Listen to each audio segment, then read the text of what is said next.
Oi, meu nome é Gabriele Lopes Montaldi, eu sou da turma B de Física do primeiro ano de Agronomia. Hoje, nesse trabalho, eu vou falar sobre o impulso. Então, o impulso é uma grandeza vetorial, a qual é congruente no sentido e direção com que a força foi aplicada. No contexto geral, o impulso pode ser exemplificado da seguinte maneira. Uma pessoa, ao se balançar em uma rede, utilizando a força dos pés, empurra o chão no sentido favorável ao movimento, aumentando a velocidade e altura da rede. Assim, um corpo, que no caso é a rede, sofre uma força suficiente para adquirir um movimento o qual não depende só da força, mas o tempo em que foi aplicado contra o chão. Dessa maneira, numericamente, o impulso pode ser expresso como uma igualdade relacionando a força constante sendo multiplicada pelo tempo. Nesse sentido, ao relacionarmos por meio de um gráfico da força pelo tempo, a área da figura sempre corresponde ao impulso, sendo a força constante ou não. Por outro prisma, com duas forças ou mais, para se calcular o impulso total, basta realizar o somatório vetorial das forças aplicadas, ou ainda realizar o cálculo do impulso separado e fazer uma soma vetorial posteriormente. Por fim, as unidades do sistema internacional consistem em newtons e em segundo, ou seja, impulso é newton por segundo.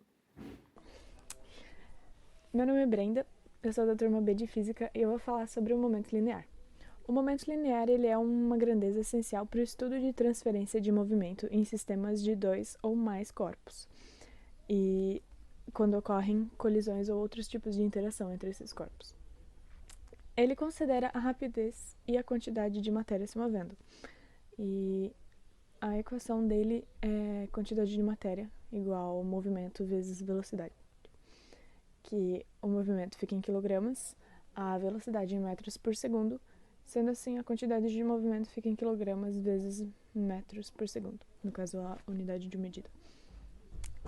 Ele é uma grandeza vetorial, e porque ele tem módulo, direção e sentido, e o vetor da quantidade de movimento aponta para a mesma direção que a velocidade.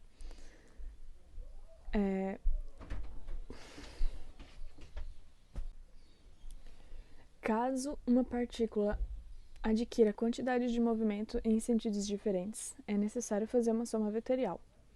E na prática, na hora de fazer uma questão de física, por exemplo, você tem que analisar a direção, que nem se ele vai para a direita, ele é positivo, se ele vai para a esquerda, ele é negativo.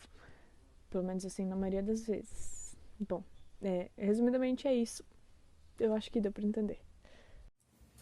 Bom, meu nome é Gustavo e eu vou falar sobre colisões. Bom, na colisão em si, deve se guardar que a quantidade de movimento continua a mesma. Ela continua a mesma. A inicial é igual à final em todos os casos e todos os tipos de colisões. A colisão elástica é dos três tipos. Ela tem a quantidade de movimento igual, inicial e final, e energia cinética inicial e final também são iguais. O melhor exemplo é a bolinha de bilhar. A bolinha de bilhar, ela entra em contato, colidem e tomam caminhos diferentes. Cada uma vai para um lado. E a energia cinética continua igual, a mesma. O segundo tipo de colisão é a colisão por inelástica. Um exemplo é a bolinha de modelar, que sofre uma deformação. Pode até parecer imperceptível, mas existe a deformação e isso torna ela uma colisão inelástica, causando a perda de energia cinética. Ou seja, a energia cinética inicial se torna menor, sendo maior do que a final. Mas, como é lei, como é regra, a quantidade de movimento é a mesma para todos os casos. E por último, a colisão perfeitamente inelástica. A colisão perfeitamente inelástica, ela consiste na colisão, deformação e junção. Ou seja, uma massinha de modelar, uma bolinha de massinha de modelar, como no exemplo anterior, é o mesmo exemplo, elas colidem, se deformam e ficam juntas. Elas não se separam. Nesse caso, elas ficam juntas.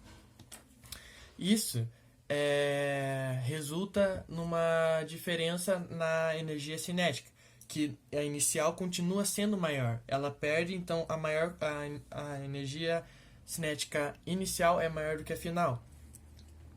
E na área da colisão, tem duas fórmulas.